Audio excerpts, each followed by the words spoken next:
their daughters. So what we're going to do real quick is kind of give you an overview. I've asked Brooke to say a few things, and then anything we can fill in we'll do, and then they've invited us in. So go for it. Hey, my name's Brooke. We purchased Mapleton, I guess, in May of this year. We knew this house had a lot of historical significance. I didn't know at the time. We had heard legends and what's true and what's not. So over the summer, I started digging a little bit into the history. And I do not know it all.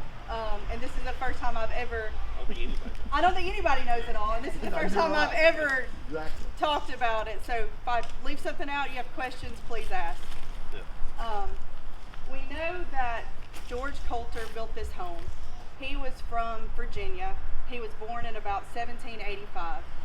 He was one of very few people who got a college degree.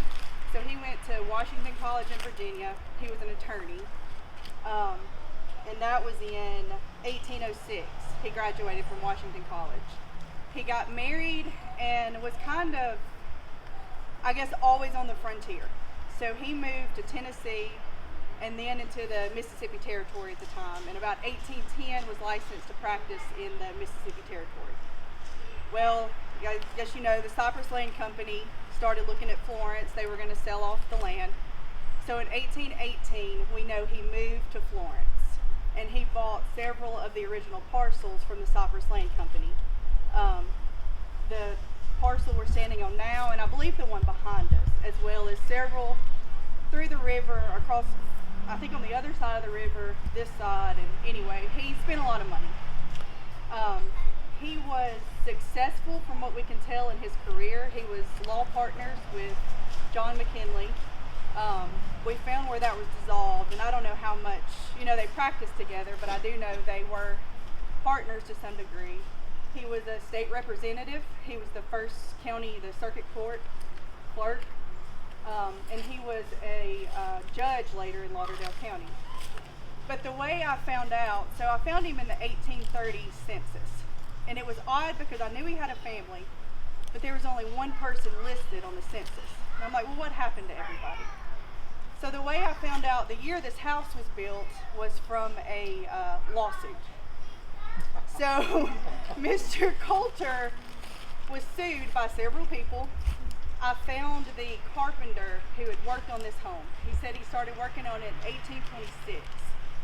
And by 1828, George Coulter was insolvent, could not pay his debts. So he built this house. The carpenter estimated that it was around $6,000. Dr. Levi Todd, who later owned this home, said between $8,000 to $12,000 is what he thinks he spent.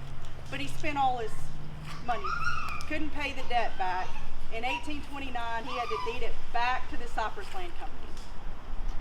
So it's a little, the first owner, I don't know, he had to send his kids away. So that's why by 1830, he was the only one here and pretty quickly moved on to Mississippi. But after the Cypress Land Company took possession of it, and it looks like about 1829, it was later sold it sat vacant for about 12 years from what I can tell, to Waddy Tate, who was one of the original founders of Florence. He sold it to G.W. Foster, who bought it for Virginia, his daughter. She married James Bennington, another attorney, and they moved in. This was their wedding gift. So, very nice wedding gift. Congratulations. But she decided that it was too far out of town. She didn't want to live here. And you can actually still see, and then she said it was haunted. So I think that was her way out. She signed her name, which you can still see it on one of the back panes of glass, and she left. So they, with her diamond ring. With her diamond ring. Etched her name in the glass. But real quickly, her mother and dad lived in Courtview, the house at the end of Court Street. This is too far away from them. But some want to move further. And she ended up buying, I think, Kobe Hall. I think that's what her dad Hickory did. Place across the street. Across the Hickory Place. So when she didn't like this, her dad just relocated her, right next to her. Across from Kobe Hall, the one called Julia Littrell Dowd. Some of you know Julia. They live in that home today. And the original structure, so what you see now was modified about 1930. There was a shed porch originally, and then this is the original kitchen that you can see, but there was a breezeway that was closed. But for the most part, we're very fortunate that the inside hasn't been modified, and the exterior only went probably one renovation. So what you see, a lot of it is the original structure. So after the Fosters moved out, Virginia Foster moved out, Levi Todd, a physician in town, owned the home. And he died before the Civil War, so that's part of the puzzle piece that I don't know yet, who exactly was here during the Civil War. But I know that it changed hands several times between the Union and Confederate armies. And we'd heard stories that and this is a perfect vantage point. So if you can imagine, there were no trees. You're sitting on one of the highest points. They could watch the river. So this was a hot commodity, and it changed hands several times. And we had heard stories about their hiding their horses in the basement. We're trying to figure out how that could have been possible. But the addition, facing Court Street, the basement would have been more open, to the outside. So they could have brought the horses in that way. So that's probably true. Again, I hope I can find more evidence of, what's legend and what's truth. And the next part, so Robert McFarland, when he came back from the Civil War, I've heard rumors that we know from his obituary, it talks about he had no money, but he bought Mapleton.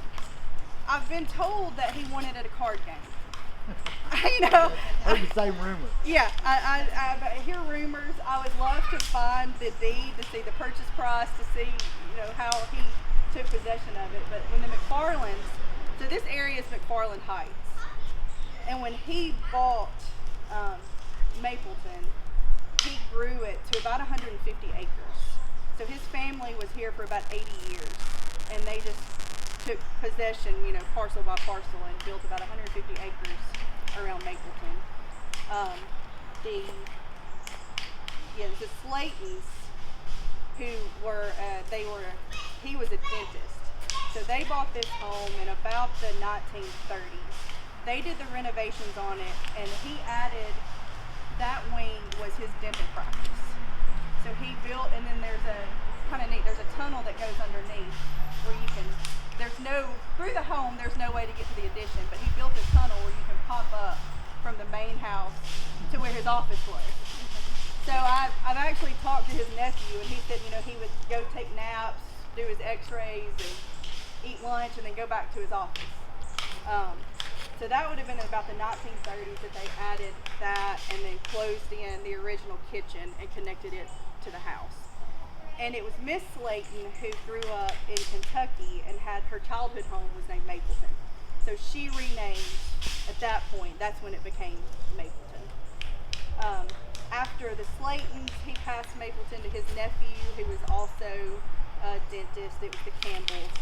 From the Campbells, it went to Sam and Susan Warren in the 80s. They used it. They were traveling a lot and used it as a venue, and other. I think they. It sounds like ran like a catering business, had weddings. I know a lot of people have had memories of weddings here. It was when the Warrens owned it that happened. In 2011, Dr. Mancuso bought it and kind of restored some of the landscape against the house and in the backyard. And then in 2022, we purchased it. So there's really, for the age of the home, there's not a lot of owners. It hasn't changed hands a lot of times. So tell them what you want to do with it. So we have been trying to just preserve everything. We've had, I think, a lot, from what we can tell, you'll see in a second, a lot of the woodwork inside is original. So we've tried to restore, get the humidity levels, worked on the basement, just trying to preserve it. And then we would like to open it to be a, small event venue, and also have, hopefully in the future, days where people can come have a picnic, enjoy the green space. So we hope to open it up to the community in the near future with our plans. So before we go in, let me say this. Architectural historian Robert Gamble, who was the architectural historian for the state of Alabama, said this is the finest example of antebellum architecture in the entire Tennessee Valley. So, brace yourself because the interior woodwork is out of this world. We know it's a federal style home. Yeah. I've tried to, and I'm still in the process of trying to track down the craftsmen who worked on it. There's been rumors that there was a South American crew or a crew that came through and helped build a lot of the original homes in Florence. So I've tried to find a little more about that. I know George Coulter was a colonel in the local militia, and if you see the eagle above the door, that's one of the symbols of a colonel. So he had some incredible craftsmen that worked on this home. A lot of the woodwork, we had somebody come through who studied federal architecture. They said we have a blend, that some of the moldings have very typical federal details. So they said more than likely the carpenters were educated enough where they may have gotten a plan book or have seen how to do those moldings, but yet we've got details that they would have taken their own personal liberties at adding certain details. So it's really a mix of styles, but there's every fireplace is unique, and if you look, so even though he went broke, George Coulter was very proud. I mean, he spared no expense, and there's in the fireplace, there's two formal parlors. So you've got your central hallway and the two rooms on either side, like a federal home would typically have. There's two formal parlors, and in the back corner is what we call the library, because in the mantle there's actually books carved into the molding, and then in the archway it rests on two books that you'll see as you go in. So the craftsmen were phenomenal who worked on this home. So federal style, you're going to see that the next house we go to has no porch. So that house would have fit that perfectly, but the porch was added later. Yeah. So lead the way. Yep.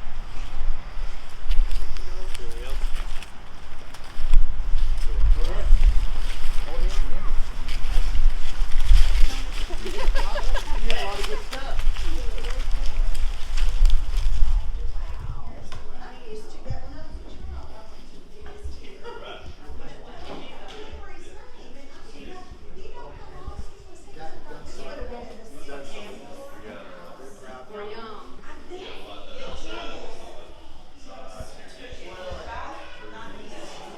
The original exterior wall that we found, and when we uncovered it here in this room, we found that the mortise and tenon framework was just fascinating to look at. But you can tell the mass of these beams and how that was framed with such large members.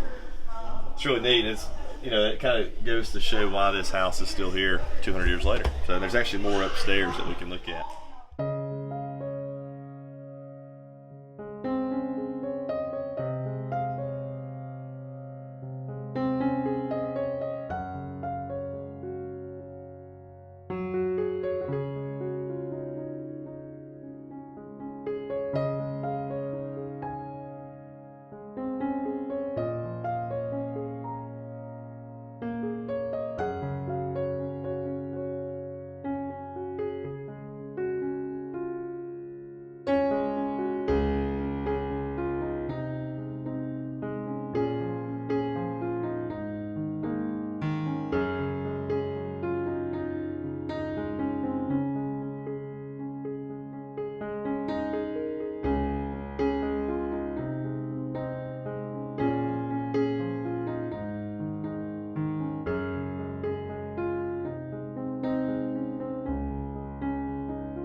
I guess to continue to get updates about Mapleton, Brooke has set up a website. It's just historicmapleton.com, right?